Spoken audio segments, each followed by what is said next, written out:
कि झुकाने वाला चाहिए, सरकार भी झुकती है। जो लोग चढ़ावा चोरी नहीं बचा पाए, वो पेपर लीक कैसे बचा पाएंगे? एक प्रधान जी को हटा करके प्रधानमंत्री बचा लिया आपने। उत्तर प्रदेश में एक स्वतंत्र सेनानी, उनके नाम पर यूनिवर्सिटी बनी, मौलाना जौहर यूनिवर्सिटी, तो उसको भी हथौड़ा लेकर के तोड़ने की तैयारी कर रहे हैं ये लोग। अध्यक्ष महोदय, मैं आपका धन्यवाद देना चाहता हूं कि इस महत्वपूर्ण विषय पे मुझे बोलने का मौका दे रहे हैं। मैं अपने साथी माननीय सदस्य गौरव गोगोई जी के से सहमत हूं। बहुत सारे महत्वपूर्ण उन्होंने बिंदु उठाए। और अध्यक्ष महोदय,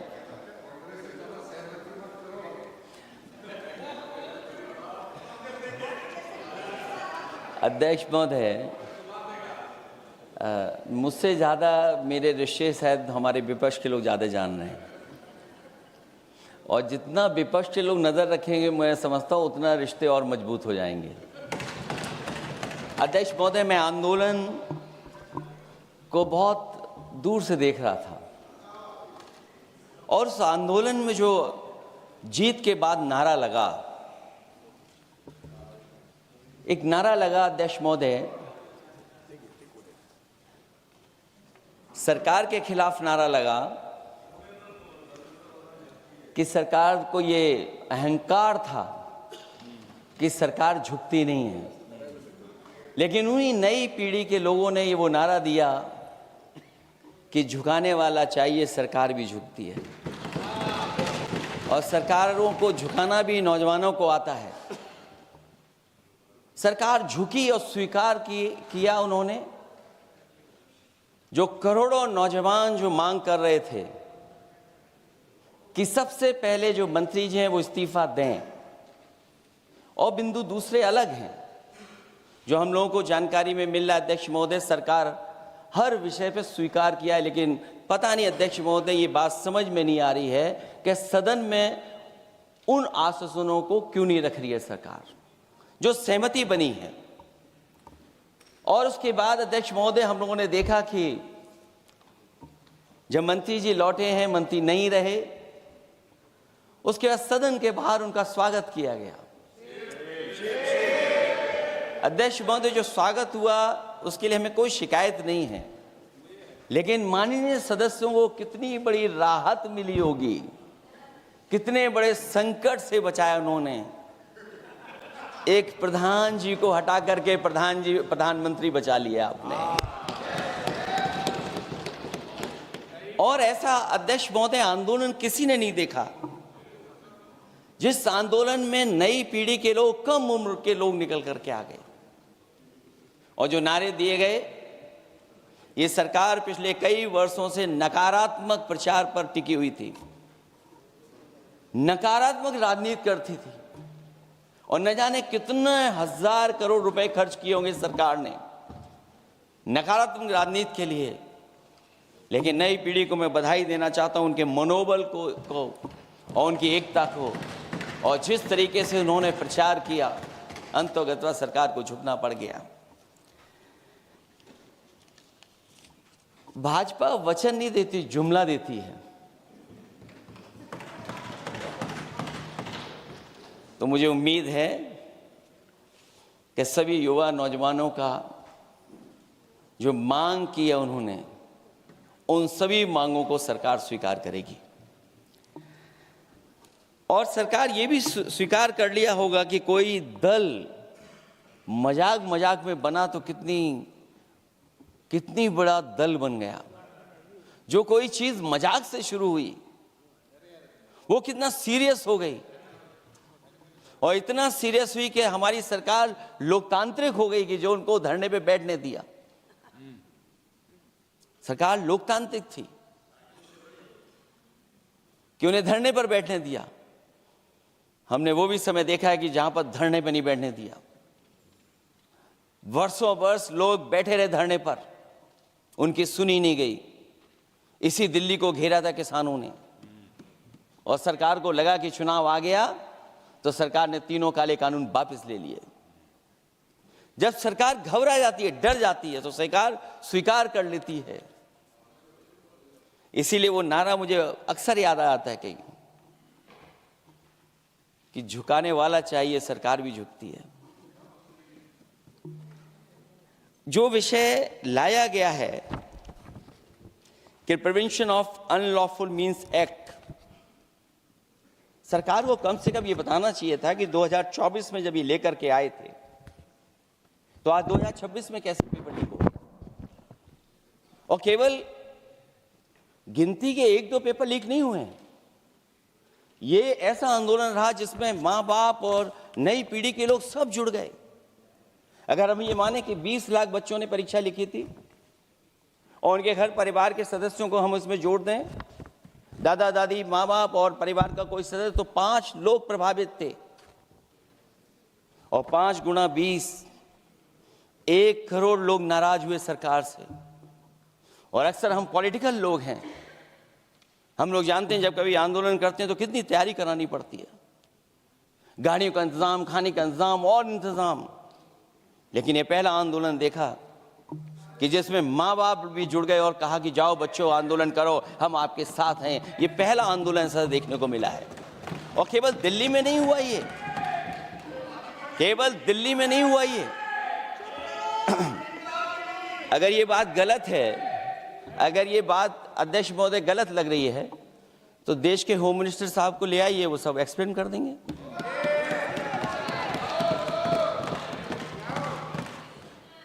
पहला आंदोलन जिसमें माँ बाप ने साथ दिया, क्योंकि परीक्षा से कितना दुखी हैं लोग।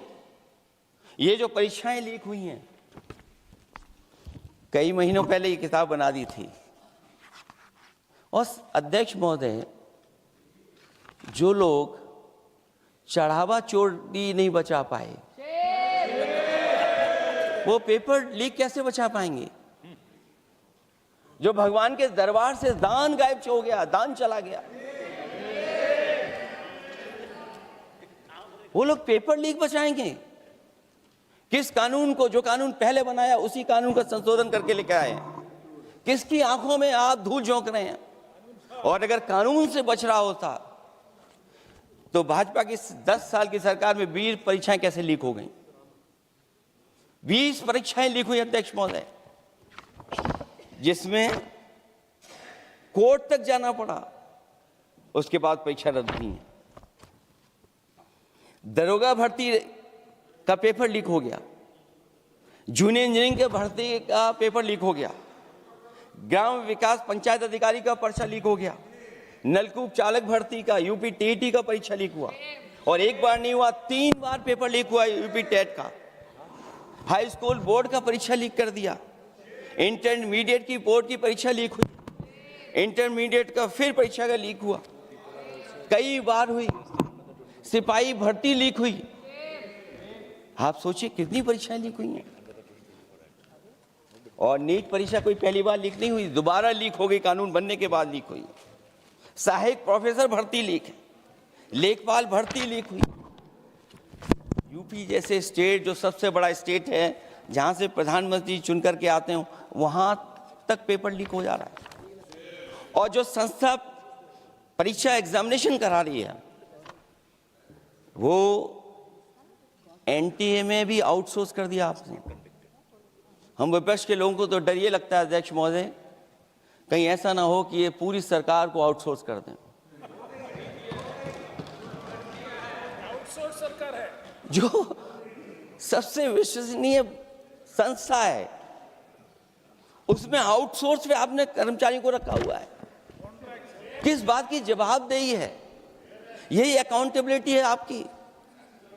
कहीं अकाउंटेबिलिटी ये तो नहीं है, आप अकाउंटेबिलिटी को ये न कहीं समझ बैठे हों कि अकाउंट को भर दे वो एबिलिटी वाला ही हमें चाहिए। कहीं वो अकाउंटेबिलिटी तो नहीं है। आप बताइए, एनटीए को आउटसोर्स किया हुआ है आपने। जिस संस्था की जिम्मेदारी है महत्वपूर्ण परीक्षा कराने की, उसमें सब आउटसोर्स। और ये सच कहा कि कांग्रेस पार्टी के माननीय सदस्य ने मांग की है कि वो हम लोगों को पता होना चाहिए आखिरकार कौन लोग थे जो आउटसोर्स होकर के बैठ करके परीक्षा में इस तरह की घोटाला कर रहे थे। आखिरकार जवाबदेही क्या है, किसकी थी? और फिर केवल नीट की परीक्षा की बात करें और परीक्षाओं की बात करें, अगर हम अध्यक्ष महोदय, जब से सरकार बनी है तब से सरकार की कोशिश रही है कि शिक्षा, परीक्षा और यूनिवर्सिटी का ताना बाना पूरा ध्वस्त हो जाए, उसको एक रंगी बना दें हम, उसमें अंडरग्राउंड अनरजिस्टर्ड लोग शामिल हो जाएं। ये पिछले जब से भारतीय जनता पार्टी की सरकार आई है तब से हो रहा है। और फिर शुरुआत कहां से होती है? क्योंकि आप नहीं चाहते कि देश के गरीब लोग पढ़ें लिखें आगे बढ़ें। सरकार ने सबसे पहले हमला किया प्राइमरी स्कूल पर, और प्राइमरी स्कूल कितने बंद किए हैं आपने? जहां से बच्चे की शिक्षा की यात्रा शुरू होती है। एक गरीब परिवार का बेटा, बच्चे कहां से पढ़ करके निकलते हैं? सबसे पहले प्राथमिक शिक्षा सरकारी स्कूलों से पढ़ करके निकलते हैं। हमारे बहुत सारे माननीय सदस्य होंगे, वो उन्हीं प्राथमिक विद्यालयों से पढ़ करके आज इस सदन तक पहुंचे होंगे। आपने सबसे पहले स्कूलों पे हमला किया, और प्राइमरी से लेकर के नौकरी तक पे आपने हमला किया है। युवाओं के भविष्य पर आपने चोट पहुंचाने का काम किया है। और जो प्राइमरी स्कूल जो आपने बंद किए हैं, वो इसीलिए बंद किए हैं आपने कि पिछड़े, दलित और गरीब के वर्ग के परिवारों के बच्चे पढ़ लिख न जाएं। और न केवल उन संस्थाओं को खराब कर रहे हैं, बल्कि अध्यक्ष महोदय, उत्तर प्रदेश में एक स्वतंत्र सेनानी, उनके नाम पर यूनिवर्सिटी बनी, मौलाना जौहर यूनिवर्सिटी। यूनिवर्सिटी बनकर के तैयार हो गई। इन्होंने कोई सरकारी यूनिवर्सिटी नहीं बनाई, और अगर कोई प्राइवेट यूनिवर्सिटी बन भी गई है तो उसको भी हथौड़ा लेकर के तोड़ने की तैयारी कर रहे हैं ये लोग। ये नफरत की राजनीति कहां लेकर के पहुंचा देगी? और जब से बीजेपी की सरकार आई है तब से नफरत की राजनीति और दूसरे लोगों के साथ किस तरह का व्यवहार हो रहा है, उन्हें कहीं भी न्याय तक नहीं दिला पाई सरकार। और जब नौकरी की बात आ जाए तो अध्यक्ष महोदय, अग्निवीर भर्ती में भी जो हर साल में कितनी भर्ती होती थी, कभी 80,000 भर्ती हुआ करती थी, अब भर्ती केवल 10,000 हो पा रही है। आखिरकार अध्यक्ष महोदय, सरकार नौजवानों की पढ़ाई और नौकरी पे हमला क्यों कर रही है? और नौकरी पे हमला क्यों हो रहा है? जब आप ये कहते हैं कि हमारे नौजवान हमारी डेमोग्राफिक डिविडेंड बन करके आए हैं, कहीं यही नौजवान हमारी आपदा न बन जाए, इसके बारे में भी सरकार को सोचना चाहिए। और मैं ये जरूर कहना चाहता हूं कि अध्यक्ष महोदय, अगर शिक्षा अच्छी होगी, परीक्षा सच्ची होगी, तो तरक्की भी पक्की होगी। और ये तरक्की नहीं चाहते हैं, इसीलिए शिक्षा पर और परीक्षा पर हमला कर रहे हैं। मैं इन्हीं शब्दों के साथ अध्यक्ष महोदय आपका धन्यवाद देता हूं। और जो बिल लेकर के आए हैं आप, बिल तो 24 में भी लेकर के आए थे आप, जो 24 में बिल लेकर के आए थे, उसके बाद नीट परीक्षा का पेपर लीक क्यों हो गया, ये आप बता देना मंत्री जी। आपको एक कानून बनाने के बाद दूसरा कानून बनाना पड़ रहा है, ये क्या वजह है? और आपको मंत्री जी का स्वागत इसलिए करना पड़ रहा है कि आपको संकट से बचा लिया। और अगर अखिलेश जी तो समाजवादी है। मैं पूछना चाहता हूं कि छात्रों का आंदोलन के बाद सरकार उनका बात सुन के पार्लियामेंट में बिल लेके आता है, ये अच्छा है? या जो आंदोलन होता है तो उसको कुचलने के लिए देश में इमरजेंसी लगा देता है, वो अच्छा? आप बता दीजिए।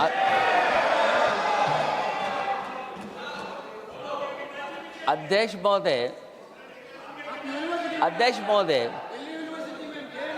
अध्यक्ष महोदय, मैं इमरजेंसी को तो नहीं देखा हूँ, लेकिन इमरजेंसी में क्या क्या हुआ है वो अभी दिल्ली की राजधानी में भी देखने को मिल गया है।